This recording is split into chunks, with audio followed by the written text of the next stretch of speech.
Ateddwa eddamu lya Jameson yakana musanvu nga badde ateeka kubambaga omuwala Najjuuko Jane gwe bamufunidde ku kyalo lwa Nkoni Kaliisizo esanga mu disitulikiti y'Ekyotera.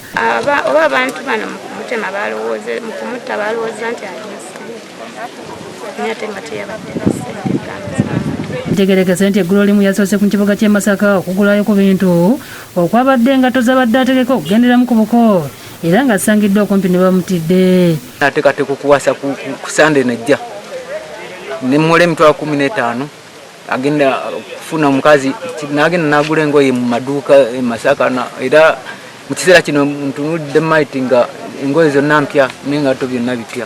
Nabadda Jane mukwano gwa Ddamulira babadde bateekateeka emikolo egy'okukyala ku Sande alambuludde enteekateeka ezibadde zituuse. Abadde talina mukyala yali yamufuna mukyala n'agenda n'amala natugenda tumututaanoonye omukyala awose. Omulala asimatuse okufa kyokka ng'atemeddwa nnyo ye Joseph Kabuga emyaka 38 ng'addusiddwa mu ddwaliro ekkulu e Masaka gy'agenda mu maaso n'okufuna obujjanjabi.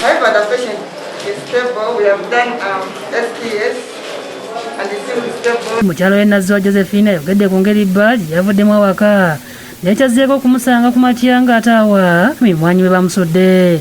Nenziramu nenkuba ku simu ye nga teriiko neŋŋamba omwana yimuka tugende tulabe tutambuleko netutambula bwe twetololawo wonna bonna watuliraanye. Abatuuze ku kyalo kino boogedde ebyenjawulo ku kye basuubira ekivuddeko ettemu lino kyokka ne balaga okutya olw'ettemu kukolebwa ku bantu mu budde obwa kafyu nga bagamba nti gwe mulundi ogusoose ettemu okubeera mu kitundu kyabwe. Anga ne mabega eri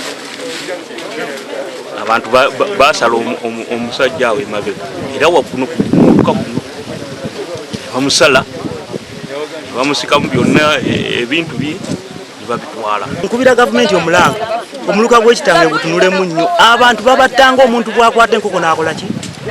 Oli ow'embiriizi bamusalako omutwe ono bamukubika kumbi. Kuba kati ono muntu wakubiri si wakusatu waliwo batteeri ekayirira omulala bamutteera embiriizi ono wakuno ku kitanga nago kiba kikutteko oba LC ne gavumenti yonna etuyambe tulabe nti tutuukako mu kuzuula ekyase abatemu abasse muganda wange ono. Poliisi e Masaka esazeeko ekyalo nereetemu enkonzi y'olusu ng'ebatambuzza okutuuka ebasibidde ku lodge ya Gift Guest House ey'omugagga Sam Kalyoki. Nti omugenzi baleka bamusse mu ssaawa nga 5 ekintu ekyabadde kimaze okukontana n'amateeka mu kitundu okusinziira amateeka ge baatuwa naye tugenza okutambula tugukidde ku bbaala eyo Gift.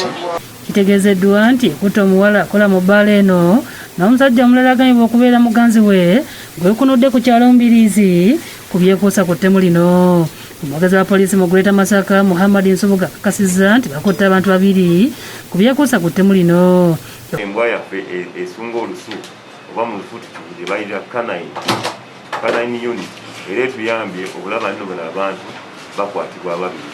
Kalabudde abantu abakyajemera amateeka ga kafyu ne badda amabaala mu matumbi budde. Kati omuntu ng'agamba nti avudde mu bbaala ssaawa 5 otambudde wekka okiraba nno weeteekako embeera etali nnungi. Ben Bosco Mulyowa yakusakidde eggulu eno ku Lwabukedde TV.